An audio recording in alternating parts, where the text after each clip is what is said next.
તો નમસ્કાર વિદ્યાર્થી મિત્રો, તો તમારું સ્વાગત છે ગુજરાતનું નંબર 1 ઓનલાઈન પ્લેટફોર્મ એટલે કે આપણી બ્રહ્માસ્ત્ર એમસીક્યુ સિરીઝમાં આપનું હાર્દિક સ્વાગત છે. તો તમે ઘણા સમયથી આપણી સાથે જોડાયેલા છો મિત્રો, ને ચોક્કસ તમને લાભ આપણી ચેનલનો થતો જ હશે, બરાબર ને? જે કન્ટેન્ટના એમસીક્યુ, જે લેવલના એમસીક્યુ અથવા તો જે કન્ટેન્ટ છે આપણા ચેનલ પર, બરાબર, એ ચેનલનો એ કન્ટેન્ટનો જરૂર ને જરૂર ફાયદો ઉઠાવો. એટલે તમારી જે એમસીક્યુની જે ચિંતા છે ને એ એકદમ શું થઈ જશે મિત્રો? દૂર થઈ જશે. તો આપણે બેટા ચેપ્ટર નંબર 5 ધોરણ 12 સવર્ગ સંયોજનો પર આપણે ચર્ચા કરતા હતા, હે ને? અને તમે લાસ્ટ વિડીયો જોઈને આવ્યા હશો, અને જે ન જોયો હોય તો ફટાફટ મિત્રો આપણા પ્લેલિસ્ટમાં બધા જ ટોપિક વાઇઝ એમસીક્યુના વિડીયો છે જ. એટલે કોઈ પણ ટોપિકમાં તમારું જરા પણ કંઈ કાચું પાકું હોય તો તરત ને તરત વિડીયો જોઈ, બરાબર, એમાં તમે સારી એવી ગ્રીપ શું કરી શકો છો? મેળવી શકો છો.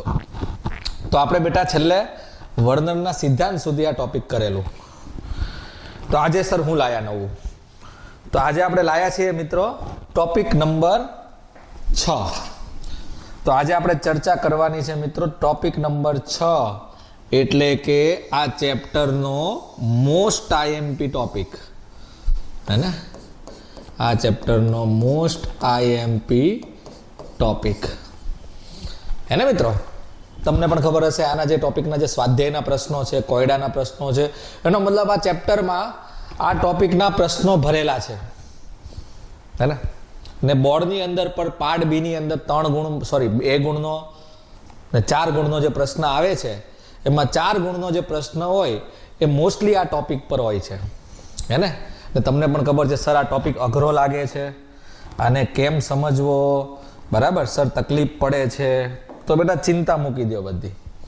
એકવાર આપણો આ વિડીયો જોઈ લો એટલે હું તમને ગેરંટી આપું, તમારી જે પણ સમસ્યાઓ છે એ સમસ્યાઓ થઈ જશે, દૂર થઈ જશે, બરાબર? ચાલો, તો નવીનમાં તો બેટા એવું છે કે આજે આપણે સંયોજકતા બંધનવાદનો સિદ્ધાંત એટલે આપણે કહીએ વેલેન્સ બોન્ડ થિયરી VBT પર ચર્ચા કરીશું, બરાબર? ચાલો, હજી હવે મિત્રો હું તમને વારવાર તમને કહેતો રહું છું, બરાબર? તો પહેલો તો એ જ વસ્તુ આપણે કહેવાની છે કે આપણો જે ગોલ છે, જે ટાર્ગેટ છે, એની ઉપરથી કોઈ દિવસ તમારે નજર હટાવવાની નથી. એ ટાર્ગેટ આપણા મગજમાં હોવા જ જોઈએ. નાના ટાર્ગેટ્સ બનાવો બેટા. તમારે બોર્ડમાં 90+, 95+ સ્કોર કરવો છે તો બેટા ટાર્ગેટ નાના રાખો. દરેક ચેપ્ટર વાઇઝ ટાર્ગેટ વિભાજિત કરો, હે ને? એનાથી શું છે કે જે મહેનત કરવાની જે મજા આવે એ અલગથી જ મજા આવે, અને તમે ટાર્ગેટ ઇઝીલી શું કરી શકો છો? અચીવ કરી શકો છો. તો તમને પણ ખબર છે આ ચેપ્ટરમાં આપણો ટાર્ગેટ છે મિત્રો, હું 9 out of 9, હે ને? તો આ જે ટાર્ગેટ છે એ આપણે અચીવ કરવાનો છે. ને જો મિત્રો 9 માંથી 9 એમસીક્યુમાં આવે જ, હે ને? મારી મહેનત, મારી કરતાં વધારે તમારી મહેનત, આપણે બંને ભેગા મળીને મહેનત કરીશું એટલે જો 9 માંથી 9 આવે જ, બરાબર છે ને મિત્રો? ચાલો, અને બીજી વાત એ જ કે આજે હું જે આ ટોપિક કરાવું છું સંયોજકતા બંધનવાદ, તમે જે લેક્ચર મારો અટેમ્પ્ટ કરો છો એની પહેલાં 10 મિનિટ હું દર વખતે કહું છું એ પ્રમાણે NCERTનો ટોપિક થોડો રીડ કરી લો. તો શું છે કે અત્યારે હું જે કી પોઈન્ટ સમજાવું છું તો એ તમને થોડુંક વધારે અન્ડરસ્ટેન્ડિંગ થાય, અને આપણો ટોપિક ઇઝીલી આમ જો કડકથી નોટ જેવો થઈ જાય, હે ને? કે ગમે તે MCQ આવે, ગમે તે સવાલ આવે, આપણે ઇઝીલી શું કરી શકીએ છીએ? આમ ચપટી વગાડીને શું કરી શકીએ છીએ? સોલ્વ કરી શકીએ છીએ. ચાલો, ઓકે. તો આપણો ટોપિક છે સંયોજકતા બંધનવાદ, ઓકે. આને આપણે વેલેન્સ બોન્ડ થિયરી એટલે કે VBT સ્વરૂપે પણ લખી શકીએ, VBT, valence bond theory. Okay sir, આ તો થિયરી બહુ બોરિંગ છે, સંકરણ બધું આવે છે, કંઈ ખબર નથી પડતી, યુગ્મીકરણ કરવું ન કરવું, શું છે શું નહીં. એટલે એનો મતલબ કે ઘણો એવો કોમ્પ્લિકેટેડ ટોપિક તો ખરા જ, કેમ કે આ મોટા ભાગે આની જે પણ જે મેથડ છે અથવા તો જે આ થિયરીમાં લખેલા છે જે મુદ્દાઓ, એમાં મોસ્ટલી મુદ્દાઓ કે ને એઝમ્પશન પર ટકેલા છે. એનો મતલબ કે ખાલી એઝેપ્શન કરેલા છે, બરાબર છે. એટલે સીધી વસ્તુ છે, એઝેપ્શન કરેલી જે પણ વસ્તુ છે તો એમાં તકલીફ તો પડી શકે, કેમ કે એમાં તમે કોઈ સિસ્ટમ શીખો છો તો એ સિસ્ટમ અપ્લાય થાય, ક્યારેક ન પણ થાય, બરાબર. એટલે એ રીતનું થોડોક ટોપિક છે. પણ આમ જો એક વાર ફક્ત 15 મિનિટ, 10 થી 15 મિનિટ આપણો આ જે કી પોઈન્ટ છે એ જોઈ લો, બરાબર. પછી 100%ની ગેરંટી છે કે જે પણ તમારા પ્રશ્નો હશે આ ટોપિકને રિલેટેડ બધા જ આમ જો ઇઝીલી, ખૂબ જ ઇઝીલી તમે શું કરી શકશો, સોલ્વ કરી શકશો. ઓકે, તો ચલો, તો આપણે હવે આપણી જે પણ સ્ટડી પેટર્ન છે એ મુજબ પહેલાં તો કી પોઈન્ટ્સથી શરૂઆત કરીએ. એને કી પોઈન્ટ્સ એટલે તમને ખબર જ હશે મિત્રો, આમ તો ટોપિક બહુ મોટો છે, બરાબર. એનસીઆરટીના 3 પેજ, 4 પેજ, 5 પેજ કંઈ કરવાની જરૂર નથી. ફક્ત અને ફક્ત અહીંયા જે પણ હું લખાવું છું પોઈન્ટો, એ પોઈન્ટ બી તમે યાદ રાખો એટલે તમારો એમસીક્યુ કોઈ દિવસ ખોટો પડે નહીં. એટલે એ તો આપણા કોર્સની ખાસ વાત છે કે એવા ખજાનાઓ, એવા ટિપ્સ, એવી ટ્રિક્સ, એવા ખજાનો તમારી સામે આની અંદર લખેલા હોય કે એના ઉપયોગથી તમે ઇઝીલી લેસ ઇનપુટ પર મેક્સિમમ આઉટપુટ મેળવી શકો છો, બરાબર. ચાલો તો આગળ વધીએ. તો પહેલો તો કી પોઈન્ટ છે કે આ સિદ્ધાંત અનુસાર એમ કેવું હતું કે મધ્યસ્થ ધાતુ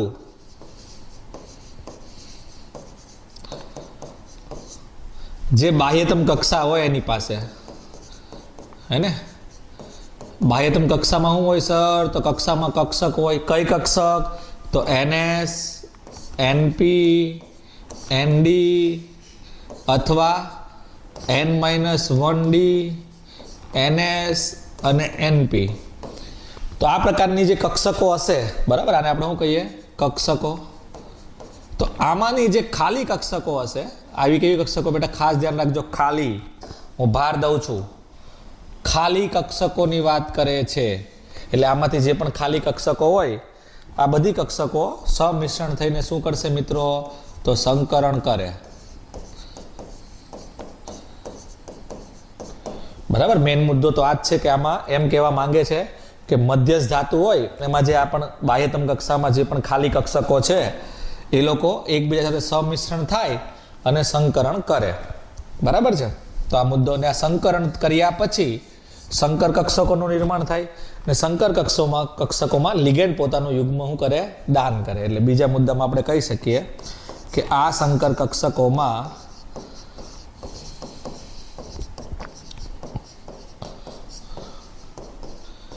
લિગેન્ડ પોતાના અબંધકારક ઇલેક્ટ્રોન યુગ્મનું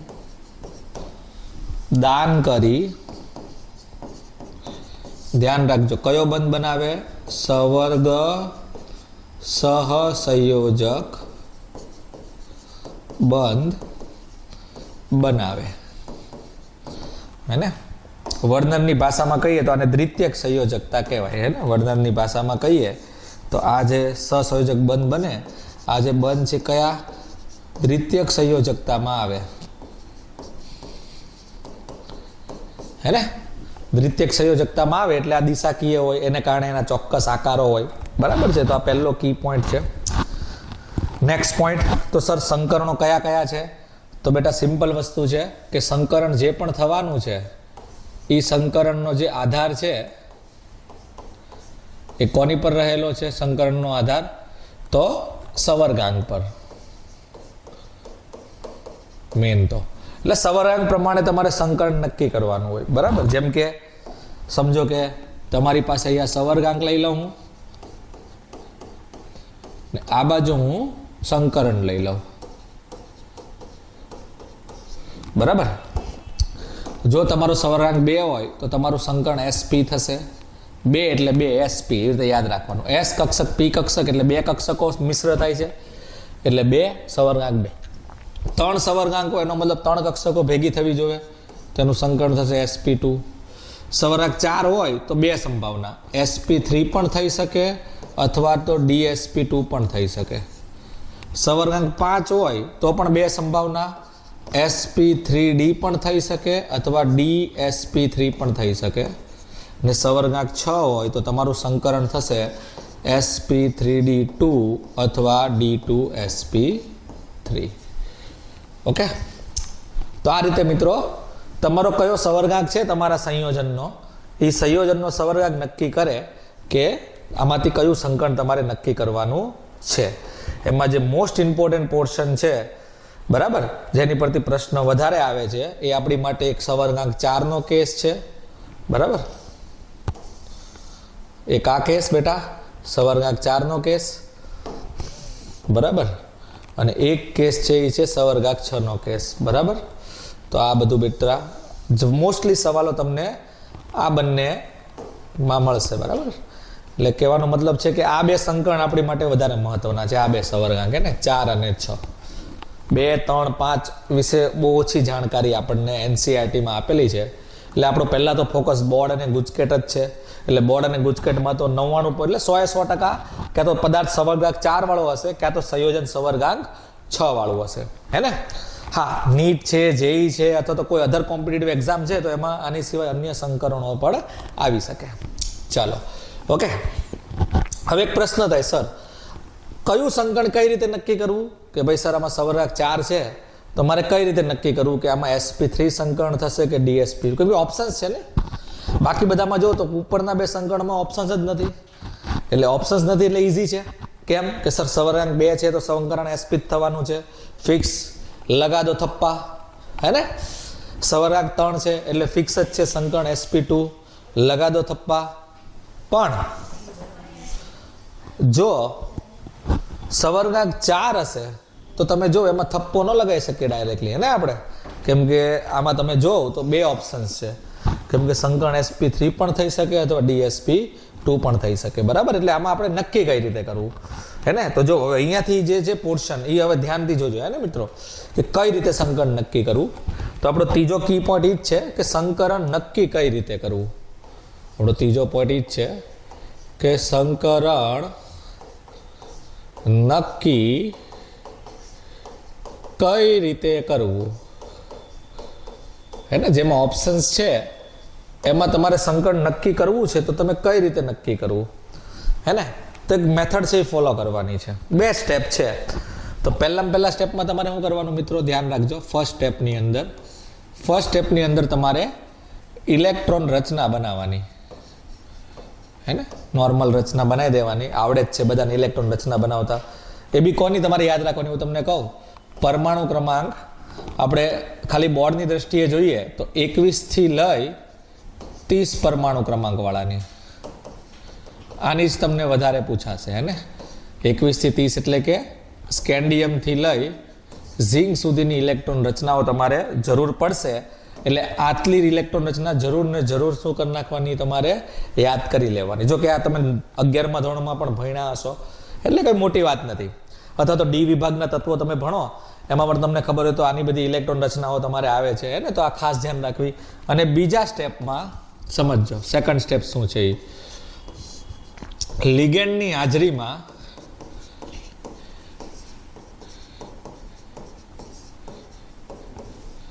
યુગ્મીકરણ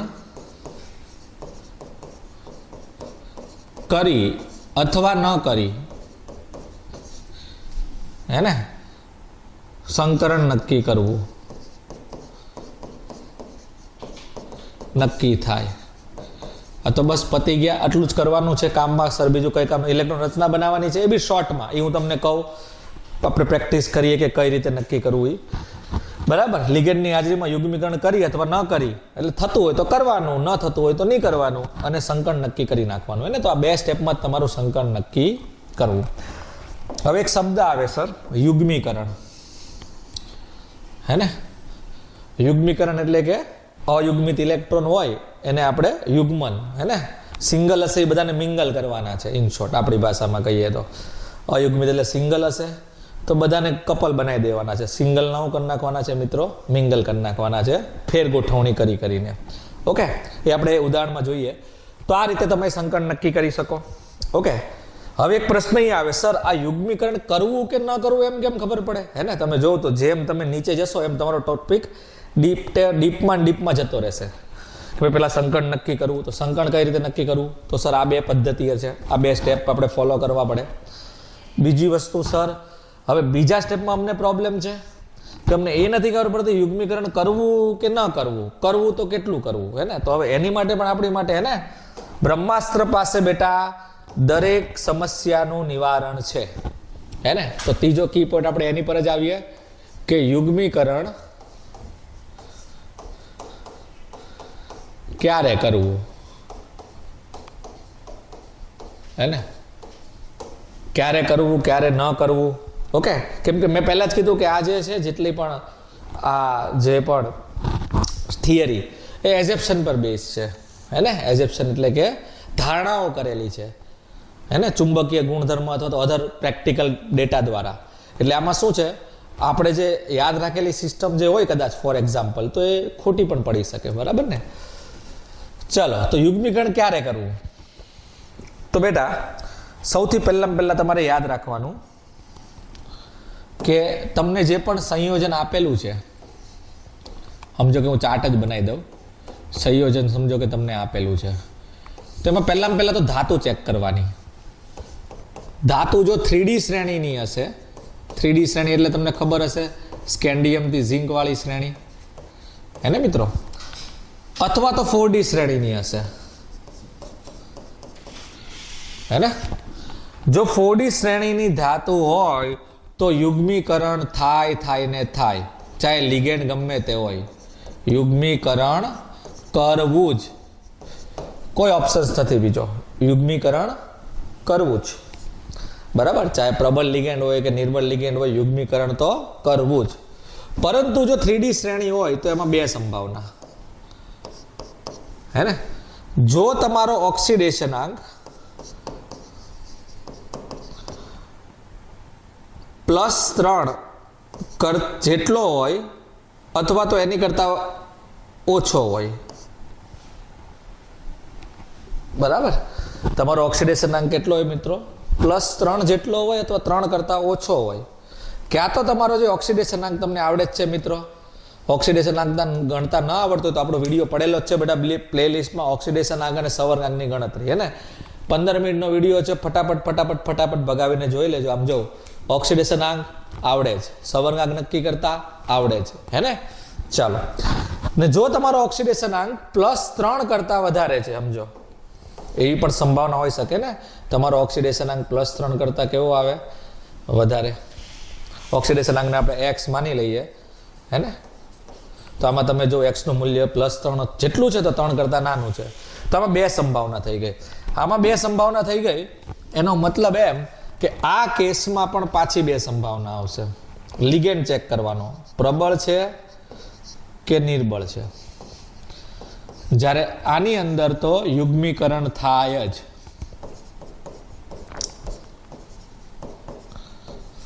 હે ને. આની અંદર તમારું યુગ્મીકરણ થાય જ. હા, ઓક્સિડેશનાંક તમારો +3 અથવા 3 કરતા ઓછો હોય તો પ્રબળ લિગેન્ડ હોય તો યુગ્મીકરણ થાય, યુગ્મીકરણ થાય, ને નિર્બળ લિગેન્ડ હોય તો યુગ્મીકરણ ન થાય, હે ને. આમ જો મિત્રો, આ એક ચાર્ટ યાદ રાખી લેવાનો, આમ જો એટલે તમારી યુગ્મીકરણ કરવું કે નહીં કરવું એ સમસ્યાનું સોલ્વ થઈ જશે, હે ને. કે ભાઈ સંયોજન તમને જે પણ આપ્યું XYZ, હે ને, જેનું પણ તમારે, હે ને, જેના પર લગ્ન કરવાના છે, ને એનો વરઘોડો જેનો નક્કી કરવાનો છે, તો એમાં ધાતુ જોઈ લેવાની 3D શ્રેણીની છે કે 4D શ્રેણીની છે. 3D શ્રેણી તો આપણને ઓળખતા આવડે જ છે, સ્કેન્ડિયમથી ઝિંક, એટલે એ બધા દેખાય તો 3D શ્રેણી, એની સિવાયના દેખાય તો 4D શ્રેણી.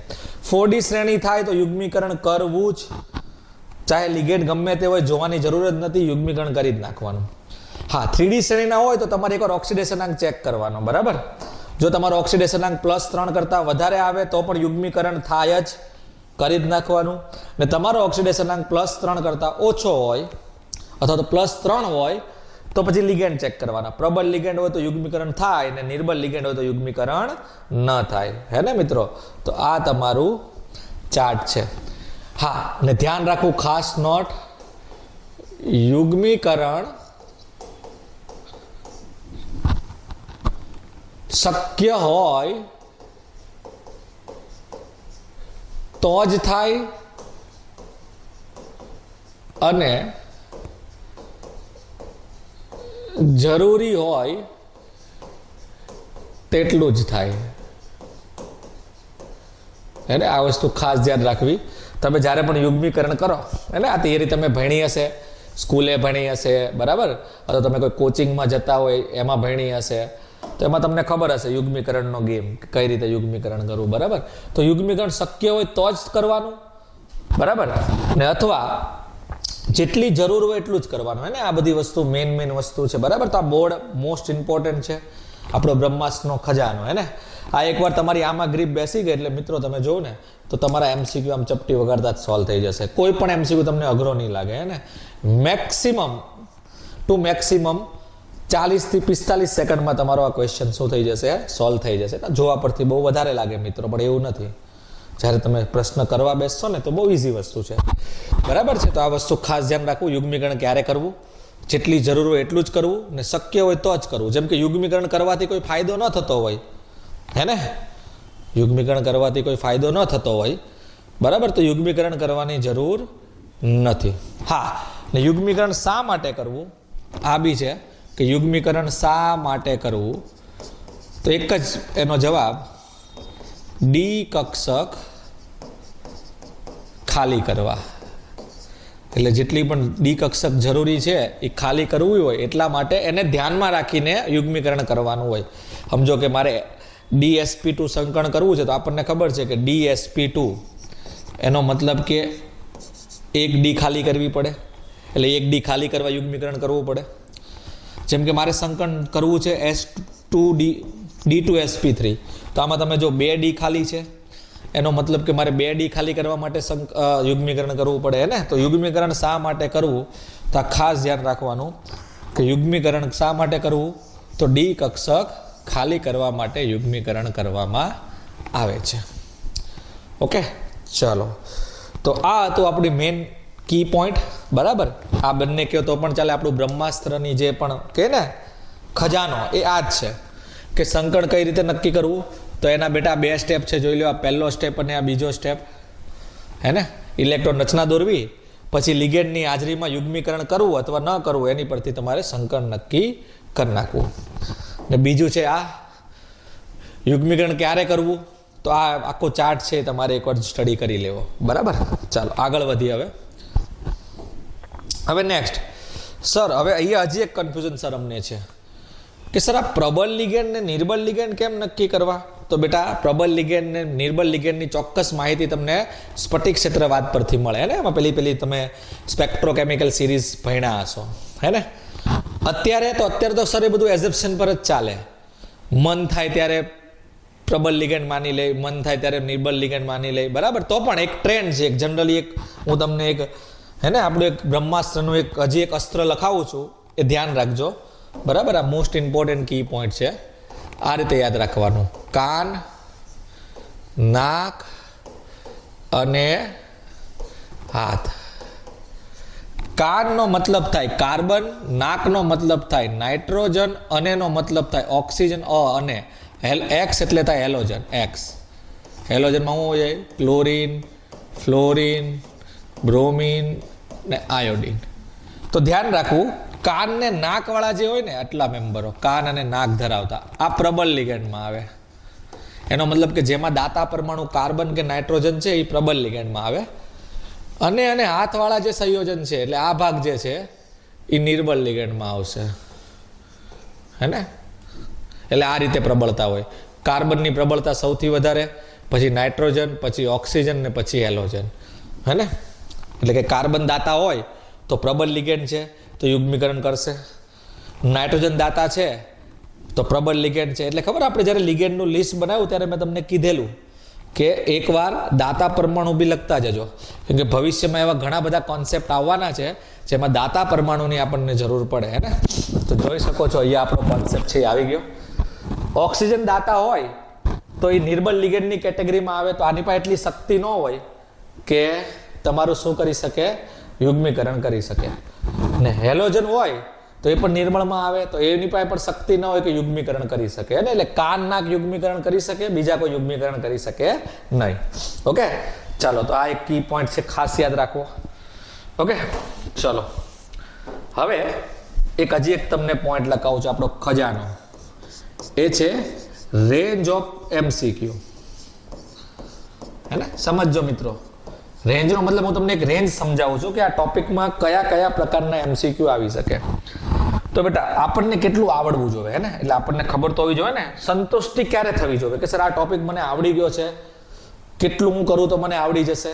તો એવી સંતુષ્ટિ તમારે મેળવવી હોય તો એટલું યાદ રાખવાનું કે તમને જે પણ સંયોજન આપે XYZ, બરાબર, જે પણ તમને સંયોજન આપે XYZ,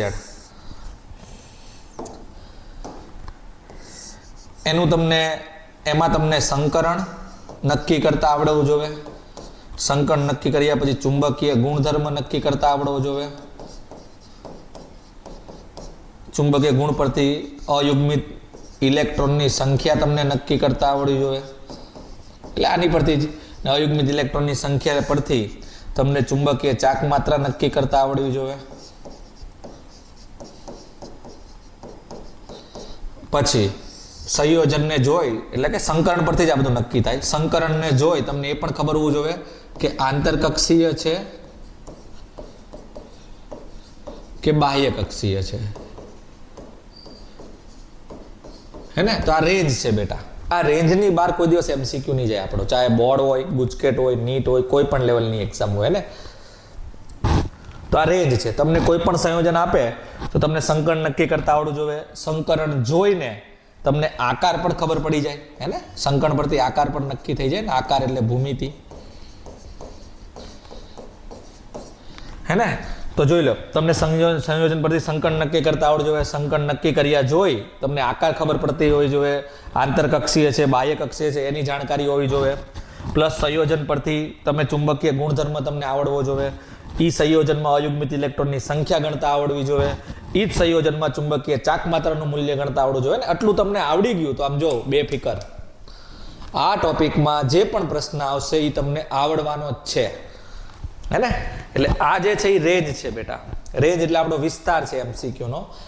આ વિસ્તારની બહાર લગભગ તો તમારો એમસીક્યુ જાય નહીં આ ટોપિકની અંદર, હે ને. તો ખાસ ધ્યાન રાખવું. ચલો, તો હવે આપણે ધીરે ધીરે એમસીક્યુ સ્ટાર્ટ કરીએ છીએ. ઓકે, ચલો. ઓકે, તો ચલો એક પ્રશ્ન હું પહેલા તમને કરાવું કે સર આ બધું સંકટ નક્કી કર્યું, આ બધું એક સાલે એક એક્ઝામ્પલથી અમને સમજાવી દો એટલે અમને આગળ આવડી જશે. ચાલો, તો જો તમે ફોર એક્ઝામ્પલ તમને એક સંયોજન લખી દઉં. ફોર એક્ઝામ્પલ તમને સંયોજન આપ્યું CONH3 6+3 અને કીધું કે આની જે પણ કઈ જાણકારી છે, સંકરણ કયું છે ને એ બધું નક્કી કરવું છે. તો પહેલા તો તમારે મેં સંકરણ નક્કી કરવું હોય તો સંકરણ નક્કી કરીએ. ચાલો પહેલા તો સંકરણ નક્કી કરવું હોય તો આપણને પહેલા તો સવર્ગાંક ખબર હોવી જોઈએ. સવર્ગાંક કયો છે બેટા? તો સવર્ગાંક સર 6 દેખાય છે. આવડે છે ને સવર્ગાંક ગણતા? ન આવડતો હોય તો મેં કીધું એમ આપણો જૂનો વિડીયો જોઈ આવો. સવર્ગાંકના ઓક્સિડેશનના ગણતરીવાળો વિડીયો અપલોડ કરેલો જ છે. તો એનો મતલબ બે સંભાવના છે સર, ક્યાં તો sp3d2 થશે ક્યાં તો d2sp3 થશે, હે ને. તો પહેલા તો આટલી જાણકારી લઈ લીધી, આપણને રફ આઈડિયા આવી ગયો. હવે આમાંથી નક્કી કરવું છે. એમનેમ તો આપણે થપ્પો તો ન લગાવી શકીએ સર આ થશે તે થશે. તો આપણે નક્કી કઈ રીતે કરવું? તો આપણી બે જ સ્ટેપ છે. એક તો ઇલેક્ટ્રોન રચના લખવી, એ બી ટૂંકે જો હું તમને બતાવું છું કઈ રીતે. આખી લખવાની જરૂર નથી. આપણને ખબર છે કોબાલ્ટ આમાં +3 સ્વરૂપે છે, બરાબર.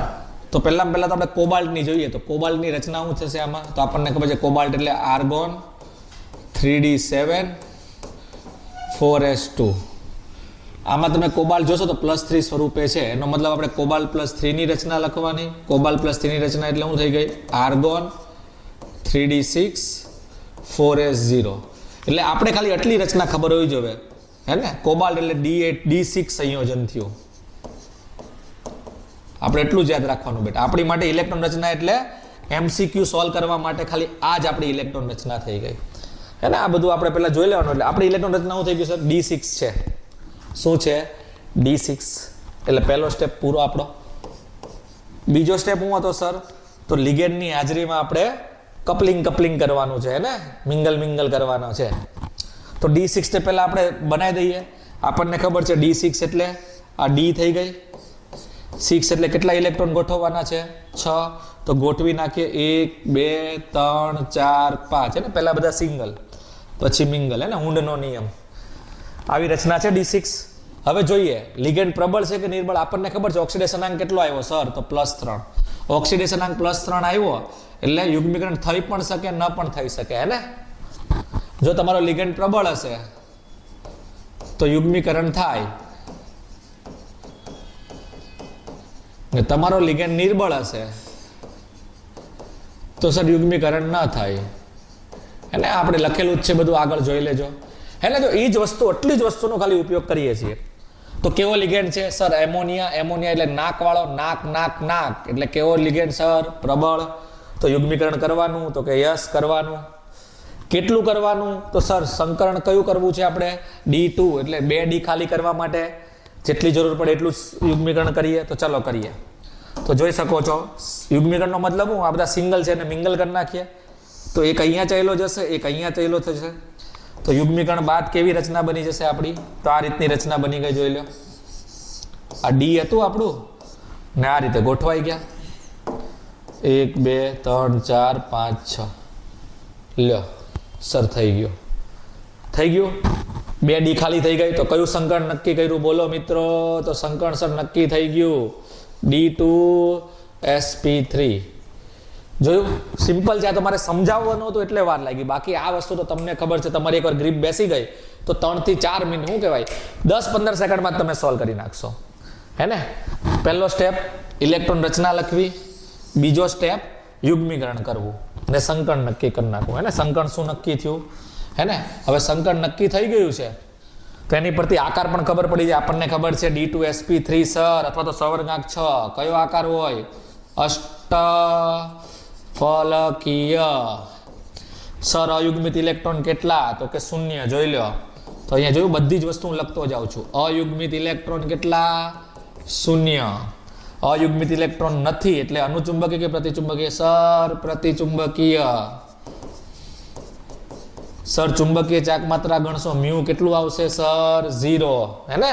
મ્યુ નું સૂત્ર શું થાય? √n × n+2.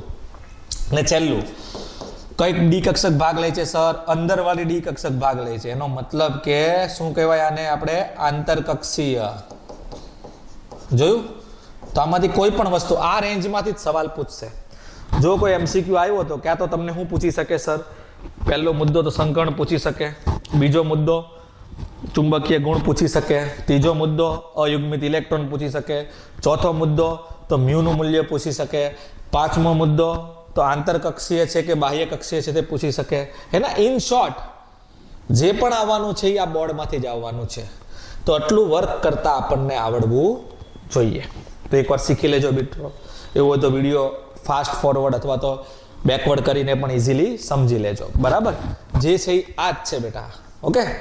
ઇલેક્ટ્રોન રચના લખવી, સંકરણ નક્કી કરવું. ચાલો આગળ વધીએ ને. તો બસ હવે આપણે MCQ સ્ટાર્ટ કરી દઈએ. તો શું કીધેલું છે? Ni+2. ચાલો તો સવાલ જો શું આપેલો છે કે Ni+2 આયન એટલે કે તમને Ni+2 આપેલું છે. Ni+2 એટલે ઇલેક્ટ્રોન રચના હું લખી જ નાખું છું. D8 રચના થશે. જો હું શોર્ટમાં લખું છું, હે ને? D8 રચના થઈ ગઈ Ni+2 એટલે માં Cn અને H2O સાથે જોડાય. એનો મતલબ કે આ ત્રણ લિગેન્ડ સાથે જોડાય. Cl- સાથે જોડાઈ શકે, Cn- સાથે જોડાઈ શકે અને પાણી સાથે જોડાઈ શકે. તો બનતા સંકીર્ણ આયનની ભૌમિતિક રચના અનુક્રમે શું થશે? એનો મતલબ કે કેવો આકાર હશે એ પૂછેલો છે. તો આપણને ખબર છે સર Cl એટલે આ તો નિર્બળ લિગેન્ડ થઈ ગયો, હે ને? હાથ થઈ ગયું ને, કાન, નાક અને હાથ. કાર્બન દાતા એટલે કાન, એટલે આ પ્રબળ લિગેન્ડ થઈ ગયો. આમાં ઓક્સિજન દાતા છે એટલે અને, એટલે આ પણ કેવો લિગેન્ડ થઈ ગયો સર? નિર્બળ. તો આ યુગ્મીકરણ કરશે, આ બંનેમાં નહીં થાય. તો બસ હવે ઇલેક્ટ્રોન રચના છે તો યુગ્મીકરણ કરી નાખીએ. D8 રચના બનાવવાની, તો આ D થઈ ગયું આપણું. D માં 8 ગોઠવવાના છે તો ગોઠવી દઈએ. 1 2 3 4 5 6 7 8, હે ને? તમે જો તો યુગ્મીકરણ જો ન થાય તો આપણે D કક્ષક ખાલી દેખાય છે સર? નથી દેખાતી. તો કયું સંકરણ થશે સર? જો બધા જ આકાર કેવા છે તો તમે જો તો અષ્ટફલકીય, સમચતુષ્ફલકીય અને સમતલીય ચોરસ. સમચતુષ્ફલકીય, સમતલીય ચોરસ, સમતલીય ચોરસ, સમચતુષ્ફલકીય અને અષ્ટફલકીય. બરાબર? અષ્ટફલકીય, સમતલીય અને સમચતુષ્ફલકીય. હવે તમને ખબર છે નિકલ જ્યારે Cl સાથે જોડાય ત્યારે આવું સંયોજન બને. ચોપડીમાં આપેલું છે, હે ને? હવે હું સંયોજન જ બનાવી દઉં. Cn જ્યારે જોડાય Ni સાથે ત્યારે આવું સંયોજન બને. આ પણ ચોપડીમાં આપેલું છે, પણ આ ચોપડીની બહારનું ઉદાહરણ છે. જ્યારે નિકલ પાણી સાથે જોડાય ત્યારે 6 પાણી જોડાય, હે ને? આ સંયોજન તમને કલરવાળા ભાગમાં આપેલું છે. જોજો આ NiH2O6 વાળું. બરાબર? તો આપને એટલું તો ખબર જ છે કે જ્યારે પાણી જોડાશે ત્યારે અષ્ટફલકીય આકાર જ આવવાનો છે. એ તો જોવાનું જ નથી. અષ્ટફલકીય, તેનો મતલબ પાણી કેટલા નંબર પર છે? 3જા નંબર પર છે. એટલે ત્રીજો આકાર અષ્ટફલકીય હશે. તો તમે જો આ એક જ એવો ઓપ્શન છે જેમાં ત્રીજો આકાર અષ્ટફલકીય છે. તો જવાબ તો જો આપણી ટેકનિકથી આવી ગયો. આગળ હું કંઈ વિચારતો જ નથી, ખાલી એટલું વિચાર્યું મેં. તો પણ સર આપણે તો સોલ્વ કરવા આવ્યા છે, શીખવા આવ્યા છીએ. આપણો ટાર્ગેટ ખાલી આ એક MCQ સોલ્વ કરવાનો નથી, કોઈ પણ પ્રકારના MCQ સોલ્વ કરવાનો છે. ચાલો, તો આ તો ખબર પડી ગઈ. આમાં કયો આકાર આવશે? તો કે અષ્ટફલકીય. હવે આપણને પણ ખબર છે કે આમાં કેવો લિગેન્ડ છે? નિર્બળ લિગેન્ડ છે, હે ને? આમાં કેવો લિગેન્ડ છે સર? નિર્બળ. આમાં કેવો લિગેન્ડ છે? પ્રબળ. તો પ્રબળ લિગેન્ડ હશે તો યુગ્મીકરણ થશે, નિર્બળ લિગેન્ડ હશે તો યુગ્મીકરણ નહીં થાય. તો આ રહી આપણી રચના. રચનામાં જ જોઈએ સર યુગ્મીકરણ નથી થતું, જોવું તો D કાલી નથી, એટલે નિર્બળ લિગેન્ડ છે તો આવી રચના હશે. એનો મતલબ આ ઇલેક્ટ્રોન રચના નિર્બળની હાજરીમાં છે, ને આની આ રચના પ્રબળની હાજરીમાં બનાવો, પ્રબળ લિગેન્ડની હાજરીમાં, તો યુગ્મીકરણ થઈ જશે. જોઈ લો, યુગ્મીકરણ થશે એટલે આપણે D ખાલી કરી નાખશું, અહીંયા ચાલ્યું જશે. તો આ જે ઇલેક્ટ્રોન રચના છે એ કોની હાજરીમાં હશે? પ્રબળ લિગેન્ડની હાજરીમાં. તો સર થઈ ગયો સવાલ સોલ્વ. નિર્બળ લિગેન્ડ છે તો આ રચના જોઈને જો કેવું સંકરણ આવશે સર? આવડી ગયું. sp3. આ તો ચોપડીનું જ ઉદાહરણ છે. આ પ્રબળ લિગેન્ડ છે એટલે જો D કક્ષક ખાલી છે એટલે કયું સંકરણ થઈ ગયું બેટા? DsP2. બરાબર? sp3 એટલે કયો આકાર સર? ચતુષ્ફલકીય. DsP2 એટલે કયો આકાર સર? તો કે ચોરસ. તો જો આવી ગયો ચોરસ.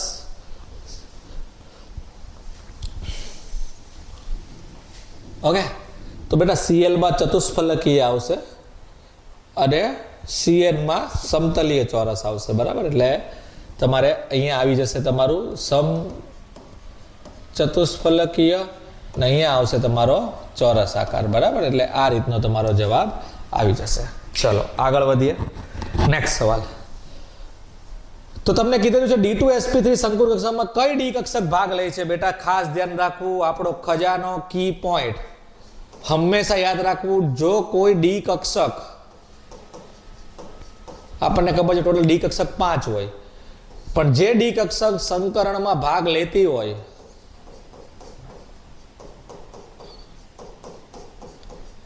એ કક્ષક હંમેશા અક્ષીય કક્ષક હોય. અક્ષીય કક્ષક એટલે તમને ખબર હશે ને, જે અક્ષ પર આવેલી હોય. અક્ષીય કક્ષક એટલે એમાં 2 કક્ષક આવે. એક આવે dz² અને બીજું આવે dx² - y². આ યાદ રાખી જ લેવું મિત્રો, એટલે થિયરિકલ પોર્શન છે, યાદ રાખવું પડશે કે જ્યારે કોઈ પણ સંકરણમાં D કક્ષક ભાગ લેતી હોય, જેમ કે જો કેટલા એવા સંકરણ છે જેમાં D કક્ષક ભાગ લે, તો જો અહીંયાથી શરૂઆત કરીએ સર. DsP2, હે ને? DsP3D2, હે ને? D2sp3, હે ને? આપણા સિલેબસ પ્રમાણે તો આપણે એટલું જ માનીએ કે બોર્ડની દ્રષ્ટિએ કે આટલા જેવા સંકરણ છે જેમાં D કક્ષક ભાગ લે છે.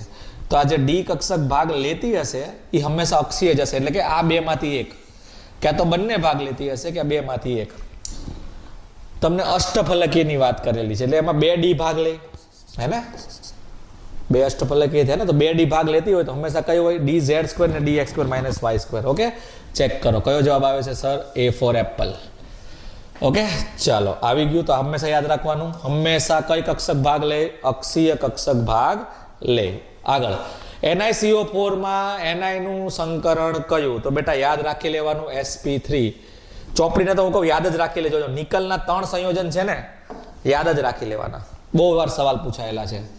એક નિકલનું Cn વાળું સંયોજન, એક નિકલનું Cl વાળું સંયોજન, એક નિકલનું CO વાળું સંયોજન,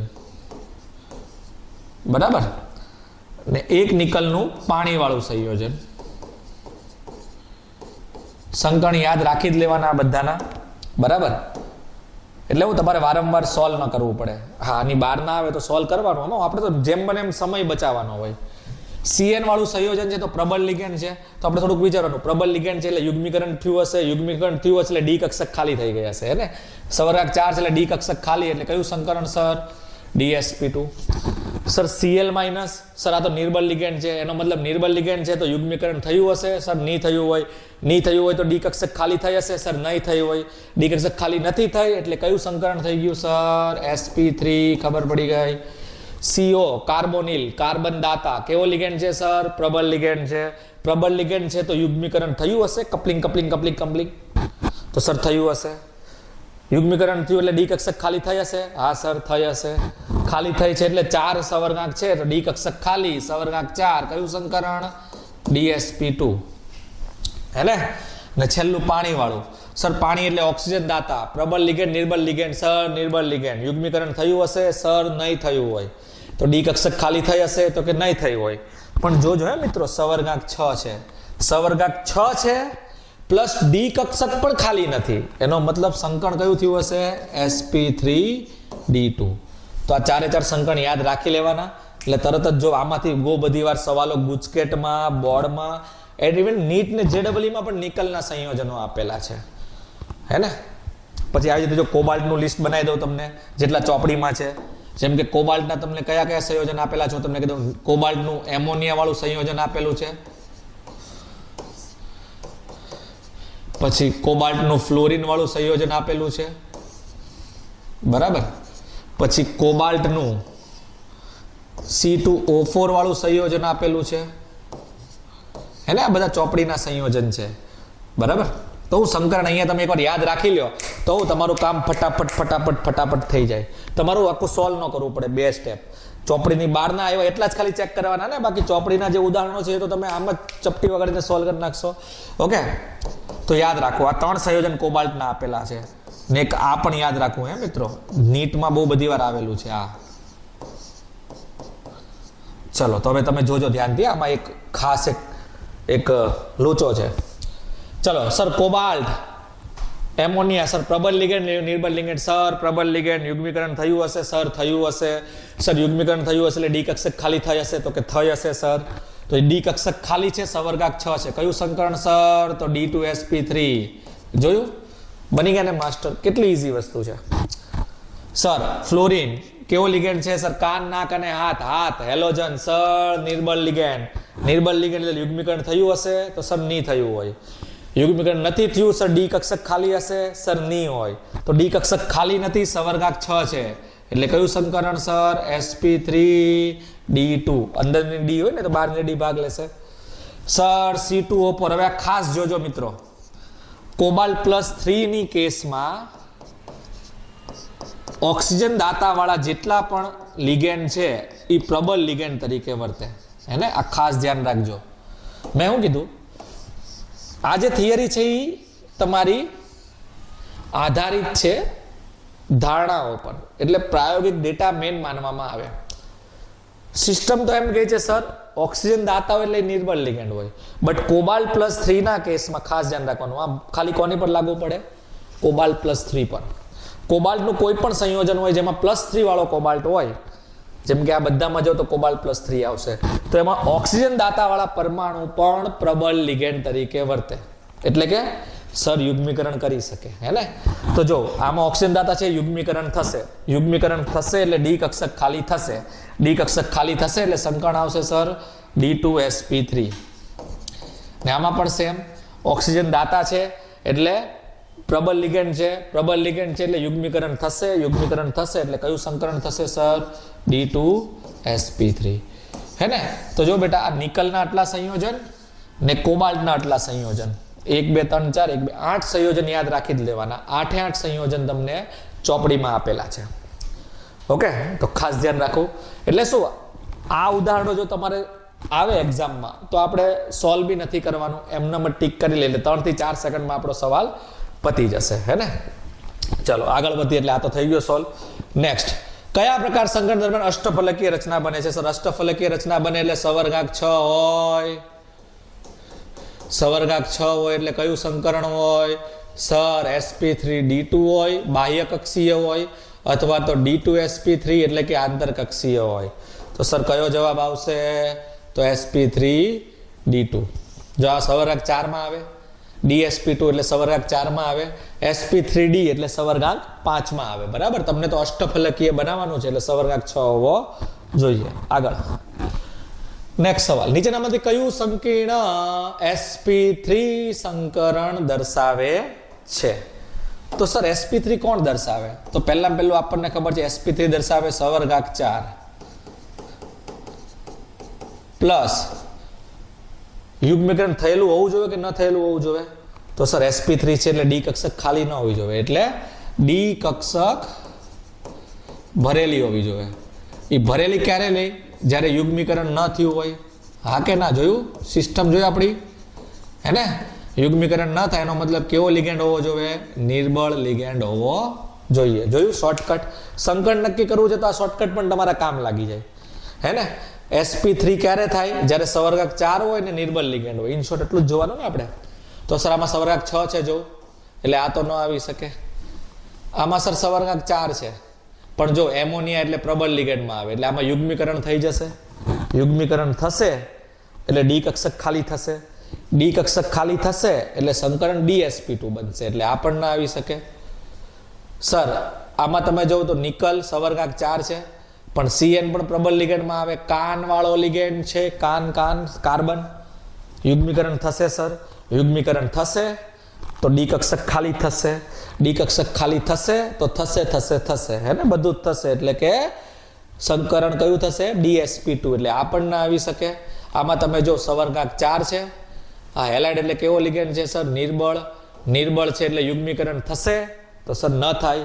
યુગ્મીકરણ ન થાય તો ડી કક્ષક ખાલી થશે તો કે સર ન થાય એટલે કયું સંકરણ? sp3, એટલે જવાબ આવ્યો તમારો C. જોયું? મેં એવું કીધેલું ખાલી 10-15 મિનિટનો આપણે શરૂઆતનો પોર્શન જોવું એટલે જો તમે માસ્ટર બની જશે ને. બહુ ઇઝી ટોપિક છે. ઓકે, ચાલો આગળ વધીએ. નેક્સ્ટ સવાલ. ઓકે, આમાં અયુગ્મિત ઇલેક્ટ્રોનની સંખ્યા ગણવાની છે. ચાલો, તો આ સવાલ થોડો કામવાળો છે. ફટાફટ નહીં, કેમ કે આમાં તો ગણતરી કરવાની છે ને. ચાલો, તો પહેલો પદાર્થ કયો આપેલો છે? તો NiCl4 2-. તો તમે જોઈ શકો છો સર આમાં Ni+2 છે. Ni+2 સર એટલે D8 રચના થઈ, હે ને. જો આ બી કામ ફટાફટ જ કરવાનું. D8 રચના એટલે D8 બનાવો તો આ બનાવી દીધી સર D8. 1 2 3 4. આ D8 એટલે કેટલા ઇલેક્ટ્રોન હશે સર? તો કે 8 એટલે 8 ઇલેક્ટ્રોન હશે. ગોઠવીએ 1 2 3 4 5 6 7 8. લિગેન્ડ કેવો છે સર? નિર્બળ. તો આમાં હળી કરવાની કોઈ યુગ્મીકરણ કરીને સર? નહીં કરવાની. તો દેખાય જ છે અયુગ્મિત કેટલા છે મિત્રો? અયુગ્મિત એટલે વાંઢા, આપણી ભાષામાં કહે ને, વાંઢા હોય ને, વાંઢા.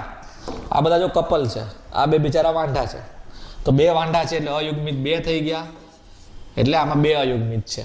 ચલો, બીજું સંયોજન કયું આપેલું છે સર? NiCO4. આ જોજો મિત્રો, આ બહુ ઇન્ટરેસ્ટિંગ છે.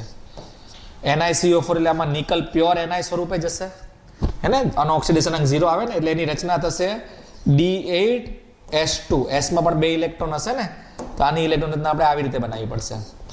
ડીમાં 8 પણ ગોઠવવાના અને S પણ બનાવવાનું મિત્રો. હવે તમે જો તો કુલ ઇલેક્ટ્રોન કેટલા ગોઠવવાના છે? સર આમાં 8 એટલે 1 2 3 4 5 6 7 8 એસમાં કેટલા ગોઠવવાના છે 2. હળી કરવાની સર, કરવાની. કેમ? કોબાલ્ટ કેવો લિગેન્ડ? કોબાલ્ટનું સોરી કાર્બોનિલ પ્રબળ. હળી કરો, યુગ્મીકરણ થઈને ડી ખાલી કરો.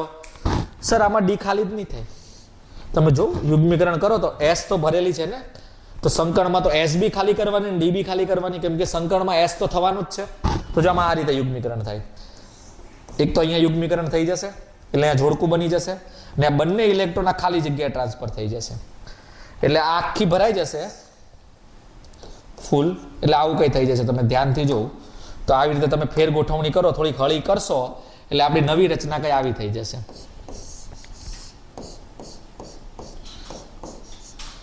આ 10 ઇલેક્ટ્રોન તમે જો 10 જ છે ને, અહીંયા 8 અહીંયા ભાઈ 10 ડી માં આવી જશે એટલે એસ ખાલી થઈ જશે હે ને. આ રીતની આમાં ફેર ગોઠવણી થાય. આને સ્ટાર કરું છું. આમાં ખાસ કરીને યાદ રાખવાનું એસ ના ઇલેક્ટ્રોન પણ કૂદકો મારીને ડી માં ચાલ્યા જાય. તો સર વાંઢા કેટલા છે? વાંઢા તો સર આ બધા મિંગલ છે, જો બધા કપલ છે. વાંઢા એક બી નથી એટલે એન નું મૂલ્ય કેટલું થઈ ગયું સર? અયુગ્મિત ઇલેક્ટ્રોન 0. એનો મતલબ 2 0 થઈ ગયા. એકવાર ચેક કરી લઈએ. 2 0 2 0 2 0 2 0. તો જો ઓપ્શન્સ બી 2 0 એવું એક જ ઓપ્શન્સ છે. ઓકે આવી ગયો સર. ત્રીજું સોલ્વ કરાવો નહીં તો કરાવી દઈએ સર. હવે એટલું કર્યું છે તો ત્રીજું બી આપણે પતાવી દઈએ. તો છે CuNH3 4 + 2. તમે જો આ સર આ તો ચોપડીમાં બી નથી આપ્યું. કઈ વાંધો નહીં બેટા, આપણને સિસ્ટમ તો ખબર જ પડી ગઈ છે. તો આમાં તમે જો તો કોપર +2 છે. કોપર +2 એટલે કઈ રચના સર? D9 રચના. D9 જ થઈ ને મિત્રો? તો D9 રચના બનાવીએ સર. તો D9 કેવું દેખાશે? તો 1 2 3 4 એટલે D9 સર કઈ આવું દેખાશે. 1 2 3 4 5 6 7 8 9. સર લિગેન્ડ કેવો છે? પ્રબળ. સર પ્રબળ છે તો યુગ્મીકરણ કરશું. સર કરશું, પણ કરીને શું ફાયદો છે? આમાં દેખાય તમને યુગ્મીકરણ? આ વાંઢો તો વાંઢો જ રહેવાનો છે. આને કેવી રીતે યુગ્મીકરણ કરી શકો? બરાબર ને મિત્રો? એટલે ધ્યાન રાખવાનું, આમાં યુગ્મીકરણ થશે કે નહીં થાય? નહીં થાય. કેમ નહીં થાય સર? માહોલ તો બનેલો છે, પ્રબળ લિગેન્ડ છે. પણ બેટા મેં પહેલા જ કીધેલું, આપણો એક પોઈન્ટ લખાવેલો યાદ કરો. યુગ્મીકરણ ક્યારે થાય? શું કરવા કરીએ? પહેલા તો સર ડી કક્ષક ખાલી કરવા. પણ આમાં ડી કક્ષક ખાલી જ નહીં થાય. તો યુગ્મીકરણ કરવાથી કોઈ ફાયદો છે તો કે નથી? જો યુગ્મીકરણ કરવાથી ફાયદો ન હોય તો યુગ્મીકરણ કરવાનું નહીં. ને ફાયદો હોય તો કેટલું કરવાનું? તો જેટલું જરૂરી છે. આમાં તમે જો તો યુગ્મીકરણનો કોઈ ફાયદો જ નથી, કોઈ નફો જ નથી મિત્રો. એટલે કે આમાં યુગ્મીકરણ નહીં થાય. તો કેટલા વાંઢા છે? 1 એટલે અયુગ્મિત થઈ ગયા 1. એટલે આપણો જવાબ આવી ગયો 201 હે ને. ચલો આગળ વધીએ. નેક્સ્ટ, નીચેનામાંથી કયા સંકીર્ણમાં બહારની ડી કક્ષકો ભાગ લે છે? ચલો બહારની ડી એટલે બાહ્ય ડી. બાહ્ય ડી એટલે કયું સંકરણ થવું જોઈએ સર? ખબર છે, sp3d2 હે ને. તો સંકરણ નક્કી કરું તો સર બહુ ઈઝી છે. sp3d2 સંકરણ થાય એટલે સવર્ગાંક કેટલો હોવો જોઈએ બેટા? સવર્ગાંક હોવો જોઈએ તમારો 6 પ્લસ યુગ્મીકરણ થયું હોવું જોઈએ. તો યુગ્મીકરણ ન થયું હોવું જોઈએ હે ને. એટલે કે ડી કક્ષક ખાલી હોવી જોઈએ. તો ડી કક્ષક કેવી હોવી જોઈએ બેટા? ભરેલી હોવી જોઈએ. આવી રીતે બી યાદ રાખી શકો ને ભાઈ. sp3d2 સંકરણ ક્યારે થાય? જ્યારે સવર્ગાંક 6 હોય પ્લસ તમારી ડી કક્ષક કેવી હોય બેટા? ભરેલી. તો ચેક કરીએ કે એમાં માહોલ સેટ થાય છે. તો જો હું પેનની પણ યુઝ નથી કરતો, એમનેમ જ. સર Fe સવર્ગાંક 6 છે તો કે સર છે. સરસ. લિગેન્ડ કેવો છે સર? પ્રબળ. પ્રબળ લિગેન્ડ છે તો યુગ્મીકરણ થયું હશે? તો કે સર થયું હશે. યુગ્મીકરણ થયું હશે તો ડી કક્ષક ખાલી થઈ હશે? તો કે થઈ હશે. તો સર આમાં કયું સંકરણ થશે? D2sp3. એટલે આ તો આવી ન શકે હે ને. D2sp3 થાય તો આ કયું થઈ ગયું બેટા? આંતરકક્ષીય બન્યું ને. બી ચેક કરીએ. ઓકે સર Cn કેવો લિગેન્ડ છે સર? પ્રબળ. સવર્ગાંક 6 છે? હા પ્રબળ લિગેન્ડ છે કાનવાળો. યુગ્મીકરણ થયું હશે સર? તો કે સર થયું હશે. થયું હશે તો ડી કક્ષક ખાલી થઈ હશે? તો કે સર થઈ હશે. તો કયું સંકરણ સેટ થશે સર? dsp3. આંતરકક્ષીય બાહ્ય કક્ષીય? તો કે આંતરકક્ષીય. ત્રીજું ચેક કરીએ. Cobalt ammonia. Sir cobalt, cobalt હે ને સર કોબાલ્ટ સવર્ગાંક 6 છે કે 4 છે? સર 4 છે. તો આમાં તો જોવાનું જ નથી મિત્રો કયું સંકર્ણ હશે. સવર્ગાંક 6 જ નથી એટલે આ બી નો આવી શકે. એટલે આપણો એક જ ઓપ્શન વધ્યો એ છે આ. હવે તમને એમ થાય સર આમાં તમે ચેક તો કરો, આ તો પ્રબળ લિગેન્ડ છે. તો પ્રબળ લિગેન્ડ છે તો યુગ્મીકરણ કરેલું હશે.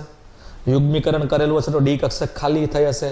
એવું નથી મિત્રો, તમે ધ્યાનથી જો તો આમાં Ni+2 સ્વરૂપે છે. Ni+2 એટલે D8 રચના થાય હે ને. તમે D8 રચના બનાવો તો તમારી રચના કઈ આવી બનશે. તમે ચેક કરો હે ને. તો આ બધું જોતું રહેવું. ને સર આમાં યુગ્મીકરણ કરો તો ફાયદો છે ખરા? સર આમાં યુગ્મીકરણ કરશો, સમજો કે તમે યુગ્મીકરણ કરો, સમજો વિચારો તો યુગ્મીકરણ કરશો તો એક જ ડી ખાલી થશે હે ને. આ અહીંયા ગયું તો એક જ ડી ખાલી થશે. પણ રિક્વાયરમેન્ટ કેટલા ડી ની છે? સર 2 ડી ખાલી કરવી પડે ને સવર્ગાંક 6 માં. તો સર આમાં કોઈ ફાયદો છે? નફો છે યુગ્મીકરણ કરવાનો? સર નથી. એટલે આ કેસમાં યુગ્મીકરણ થશે નહીં થાય. એનો મતલબ આ કેસમાં એમોનિયા નિર્બળ લિગેન્ડ તરીકે વર્તે છે હે ને. એટલે જવાબ આવશે તમારો. એટલે આમાં કયું સંકરણ થઈ ગયું સર? sp3d2 હે ને. એટલે આ હંમેશા યાદ રાખવાનું, યુગ્મીકરણ કરવું તો કેટલું કરવું? તો જેટલું જરૂર હોય એટલું. કેમ કરવું? તો ડી કક્ષક ખાલી કરવા. બરાબર ને. આ બધા નાના નાના પોઈન્ટ આપણના મગજમાં આવવા જ જોવે. એટલે જો તમારો ટોપિક, તમારો જે કન્સેપ્ટ છે એકદમ મસ્ત થઈ જશે. ને ત્રીજી વસ્તુ, યુગ્મીકરણ કરવાથી કોઈ ફાયદો ન થતો હોય તો યુગ્મીકરણ કરવાનું નહીં. ચલો આગળ વધીએ. નેક્સ્ટ, નીચેના પૈકી કયું બાહ્ય કક્ષીય સંકીર્ણ છે અને અનુચુંબકીય છે? ચાલો તો તમે જો, તમને એમ પૂછેલું છે, જોયું આ લેવલ જો બેટા, આ નીટમાં લેવા એ લેવલના સવાલો છે હે ને. બોર્ડમાં તો બહુ ઈઝી આવવાનું છે, ગુજકેટમાં ને એમાં ખાલી એમ જ પૂછશે કોણ બાહ્ય કક્ષીય છે હે ને. પેલું જે રેન્જ બનાવેલું ને એ રેન્જના જ સવાલો હશે. બાહ્ય કક્ષીય છે એટલે કે સંકર્ણ કયું થતું હશે બેટા? sp3d2 હે ને. જે રિક્વાયરમેન્ટ છે એ પ્રમાણે શરત લખી નાખીએ. અનુચુંબકીય ગુણ છે એનો મતલબ એની પાસે અયુગ્મિત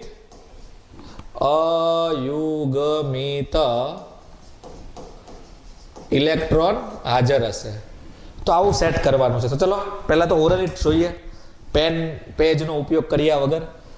સર એમોનિયા સવર્ગાંક 4 છે. આ તો આવી જ ન શકે. સવર્ગાંક 4 હોય, બાહ્ય કક્ષીય છે એટલે સવર્ગાંક તમારો કેટલો હોવો જોઈએ? સર 6 હોવો જોઈએ. આમાં 6 છે, આમાં 6 છે, આમાં 6 છે. હવે 3 ચેક કરવાના રહ્યા. Mn સર પ્રબળ લિગેન્ડ, નિર્બળ લિગેન્ડ? સર પ્રબળ લિગેન્ડ. યુગ્મીકરણ થયું હશે? તો કે સર થયું હશે. એટલે ડી કક્ષક ખાલી થઈ હશે એટલે થઈ હશે. સર ડી કક્ષક ખાલી થઈ છે એનો મતલબ એમ કે આ તો કયું સંકરણ કરશે? તો સર આ તો D2sp3 કરશે. તો D2sp3 કરશે તો બાહ્ય કક્ષીય કહેવાય? તો ન કહેવાય. એટલે આ બી ના આવી શકે. ચલો આ ચેક કરીએ. નિકેલ સર પ્રબળ લિગેન્ડ છે? તો કે હા. યુગ્મીકરણ કરશે? તો કે કરશે. પણ જો આ ગઈકાલનો જ કેસ આવ્યો, આની આગળના જે હતો એ આવ્યો ને આજ જો હે ને. આમાં તમે જો તો યુગ્મીકરણ નહીં થાય, આગળ જ સોલ્વ કરેલું છે સર. એટલે સંકર્ણ કયું હશે? sp3d2. ને કેટલા અયુગ્મિત? 2 ઇલેક્ટ્રોન વાંઢા હશે. જો એનો મતલબ કે આ બાહ્ય કક્ષીય પણ છે ને અયુગ્મિત ઇલેક્ટ્રોન પણ ધરાવે છે ને મિત્રો. એટલે જવાબ આવશે આપણો D4 દિલ્હી. ચલો આને હું કરવા બાકી રાખીએ, આને પણ ચેક કરી નાખીએ સર. FeCN6 Fe સર કેવો લિગેન્ડ છે? પહેલા તો Fe+3 એટલે આ D6 રચના થઈ ગઈ. આપણે આ રીતે પણ યાદ રાખી શકીએ. Cn કેવો લિગેન્ડ છે સર? પ્રબળ. પ્રબળ લિગેન્ડ છે એટલે યુગ્મીકરણ થયું હશે? તો કે થયું હશે. એટલે કયું સંકરણ થઈ ગયું સર? D2sp3. એટલે આ પણ આવી શકે નહીં, આંતરકક્ષીય થઈ ગયું. જોયું મિત્રો? ફટાફટ પેનની પણ તમે જો તો જરૂર ન પડી ને આપણે. ચલો નેક્સ્ટ, ચુંબકીય ચાક માત્રા બોહર મેગ્નેટમ માપવામાં આવે છે તો આની ને આની ચુંબકીય ચાક માત્રા જણાવો. જોયું બેટા? જે પણ પ્રશ્ન છે ને એ આપણે પેલા રેન્જમાંથી જ આવે છે. એટલે એટલું આવડે એટલે આ ટોપિક જો તમે માસ્ટર. બરાબર? ચાલો તો તમને એમ પૂછેલું છે ચુંબકીય ચાક માત્રા. તો સર ચુંબકીય ચાક માત્રા પહેલી વાર આવ્યો બેટા, જો સવાલ અત્યાર સુધીમાં. તો સૂત્ર મને ખબર જ છે સર, n ઇન્ટુ n+2 હે ને. હજી આમાં એક ટિપ્સ આપું, સમજજો. તમારે જો ગણતરી ન કરવી, ફાસમ ફાસ કરવું હોય ફટાફટ, તો જો n નું મૂલ્ય 1 હોય તો મ્યુ નું મૂલ્ય 1 પોઈન્ટ સમથિંગ આવશે. n નું મૂલ્ય 2 હોય તો મ્યુ નું મૂલ્ય 2 પોઈન્ટ સમથિંગ આવશે. n નું મૂલ્ય 3 હશે તો મ્યુ નું મૂલ્ય 3 પોઈન્ટ સમથિંગ આવશે. n નું મૂલ્ય 4 હોય તો મ્યુ નું મૂલ્ય 4 પોઈન્ટ સમથિંગ આવશે. n નું મૂલ્ય 5 હોય તો મ્યુ નું મૂલ્ય 5 પોઈન્ટ સમથિંગ આવશે. આ જોઈ લેવું બેટા. તો એનથી શું છે, આપણે ખાલી n નક્કી કરે ને તો પણ આપણો જવાબ આવી જાય ને. સમજો કે તમે n નક્કી કર્યું 2, n એટલે અયુગ્મિત ઇલેક્ટ્રોન, તો 2 એટલે આપણને તરત ખબર છે મ્યુનું મૂલ્ય 2 પોઈન્ટ સમથિંગ હશે. એટલે હું તમારે ગણતરી ન કરવી પડે, ફટાફટ સોલ્વ થઈ જાય. બાકી ગણતરી કરતા તમને આવડે જ છે. ચલો તો ચેક કરીએ. તો પહેલો જ માણસ આપેલો છે FeH2O 6+3. તો તમે જોઈ શકો છો આમાં Fe કઈ અવસ્થામાં છે, તો કે સર Fe+3 છે. Fe+3 એટલે કઈ રચના સર? D5 રચના, હે ને? D5 રચના જ થઈ ને. લિગેન્ડ કેવો છે સર? નિર્બળ. નિર્બળ લિગેન્ડ છે તો યુગ્મીકરણ થયું હશે, તો નહીં થયું હોય તો ડી કક્ષક ખાલી હશે કે ભરેલી હશે? તો ડી ભરેલી હશે. સર ડી ભરેલી એટલે કયું સંકરણ? sp3d2. તો અયુગ્મિત કેટલા હશે? તો સર D6 છે, સોરી D5 છે, તો કેટલા અયુગ્મિત થઈ ગયા? 5 થઈ ગયા ને. 5 જોયું એમને ફટાફટ જોયું. 4 થી 5 સેકન્ડમાં તમે આખું એનાલિસિસ કરી નાખો, હે ને.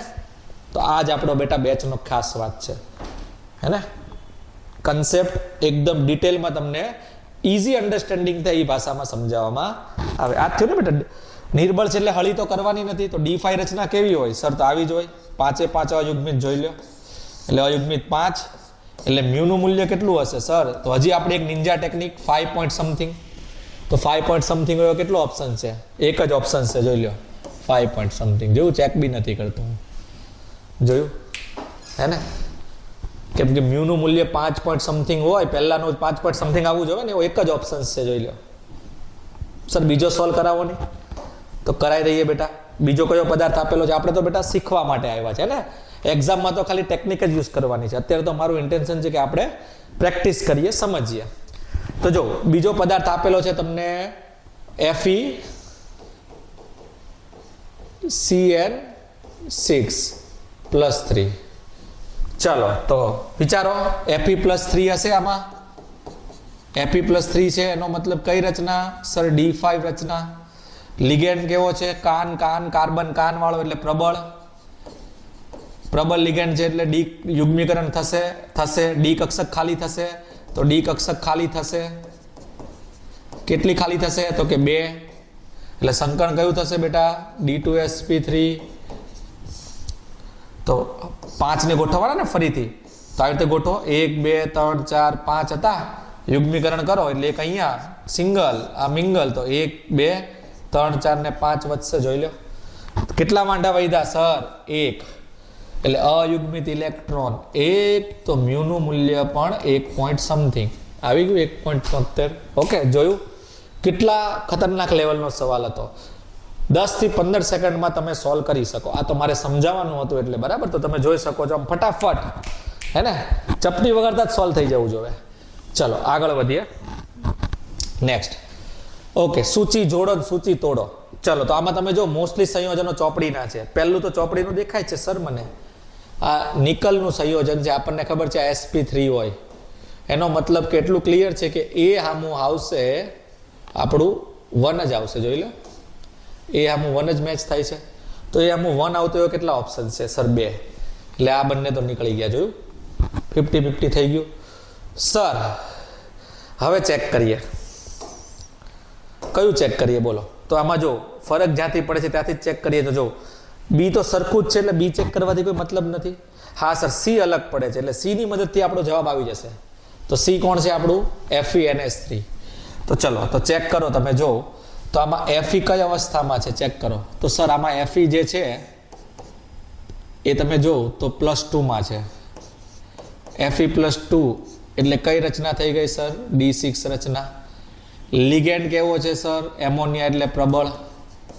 પ્રબળ લિગેન્ડ છે તો ડી કક્ષક ખાલી થશે, તો થશે એટલે ડી ખાલી હશે.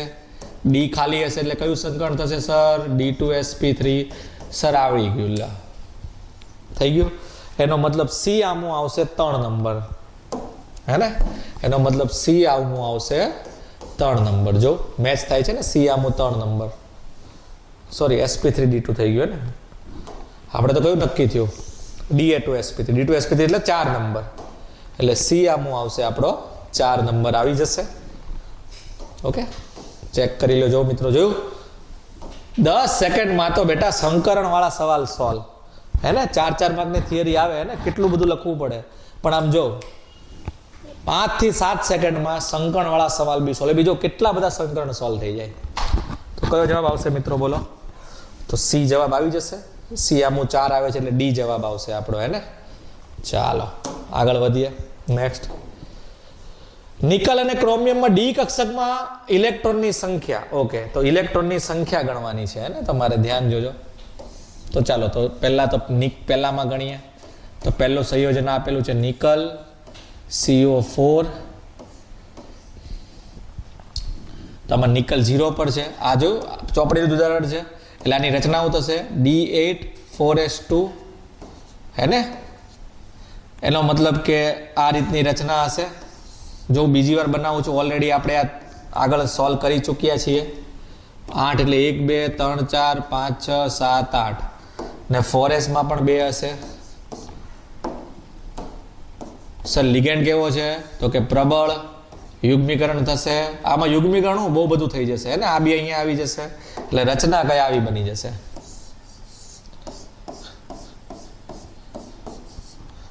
યુગ્મીકરણ પણ થશે ને s ના ઇલેક્ટ્રોન પણ d માં આવી જશે, કેમ કે કાર્બોનિલ સૌથી પ્રબળ લિગેન્ડ કહેવાય, ને? સ્પેક્ટ્રોકેમિકલ સિરીઝ તમે ભણ્યા હશો.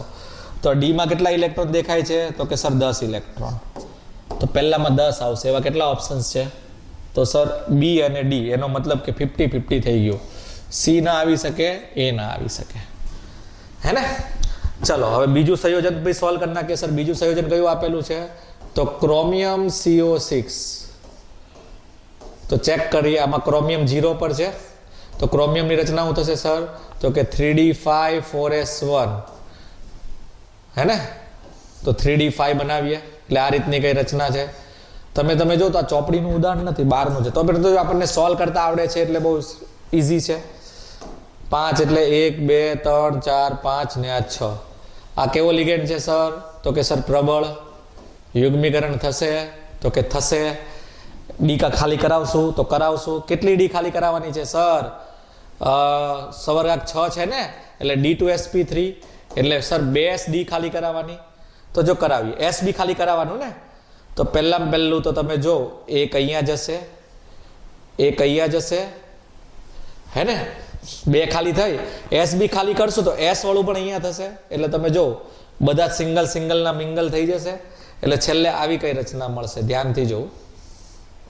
પ્રબળ લિગેન્ડ છે ને, એમાં કાર્બોનિલ તો સૌથી પ્રબળ કહેવાય. એટલે એ તો કોઈ પણ પ્રકારની હળી કરી શકે. એટલે 6 ઇલેક્ટ્રોન આ રીતે ગોઠવાઈ જશે. એટલે આવી કઈ આપણી રચના થઈ જશે લિગેન્ડની હાજરીમાં, હે ને? તો કેટલા ઇલેક્ટ્રોન છે ડીમાં? 6 ઇલેક્ટ્રોન. તમારો જવાબ આવશે 10 ને 6 એટલે બી ફોર બોમ્બે તમારો સાચો જવાબ છે. જોયું? આ તમે જો તો ચોપડીનું ઉદાહરણ નથી, તો પણ આપણે જો યાદ રાખો, કાર્બોનિલ ખૂબ જ પ્રબળ લિગેન્ડમાં આવે. ખબર ને? આપણી સ્પેક્ટ્રોકેમિકલ સિરીઝમાં ફર્સ્ટ નંબર પર આવે. એટલે યાદ રાખવાનું, કાર્બોનિલ લિગેન્ડ હોય એટલે ન વિચારેલું યુગ્મીકરણ પણ થઈ જાય. એટલે યુગ્મીકરણ પણ થાય. s ના ઇલેક્ટ્રોન કૂદકો મારીને ડી માં પણ આવી શકે, હે ને? તો આ બંને કેસમાં ખાસ ધ્યાન રાખવું. ચાલો, તો થેન્ક યુ. ઓકે મિત્રો, તો આ જે આપણો ટોપિક હતો એ હતો સંયોજકતા બંધનવાદ. આ ચોપડીનો અથવા તો આપણા સિલેબસનો ચેપ્ટર નંબર 5 નો સૌથી ઇમ્પોર્ટન્ટ ટોપિક. આની પરથી થિયરી પણ પૂછાય 4 માર્ક્સમાં, જો આવશે જ. આની થિયરી કરીને જજો, એક્ઝામમાં ચોપડીના સવાલો આવશે જ. પ્લસ MCQ પણ આવી શકે. કેવા MCQ આવે સર? તો જો આપણે રેન્જ બનાવેલી છે, હે ને? તમે જો તો હવે ડિટેલમાં તમે આ કન્સેપ્ટ શીખી ગયા હશો, હે ને? મેં હું કીધેલું બહુ અઘરો ટોપિક છે. તમે ખાલી આપણો આ લેક્ચર અટેમ્પ કરો એટલે જો બહુ ઇઝી થઈ જશે આપણો ટોપિક, હે ને? હવે તો તમે માસ્ટર બની ગયા હશો, તો થોડીક પ્રેક્ટિસ ઘરે કરજો. બહુ ઇઝીલી તમે સોલ્વ કરી શકશો, બરાબર ને? આપણી ચેનલ સાથે જોડાયેલા રહ્યો. વધુને વધુ આપણી ચેનલને શેર કરો, સબસ્ક્રાઈબ કરો, કેમ કે આ લેવલનું કન્ટેન્ટ તમને ગુજરાતમાં ખાલી આપણા જ ઓનલાઈન પ્લેટફોર્મ પર જોવા મળશે. ઓકે, તો વધુ જે નેક્સ્ટ ટોપિક છે એ આપણે આવતા લેક્ચરમાં રાખીશું. Good luck.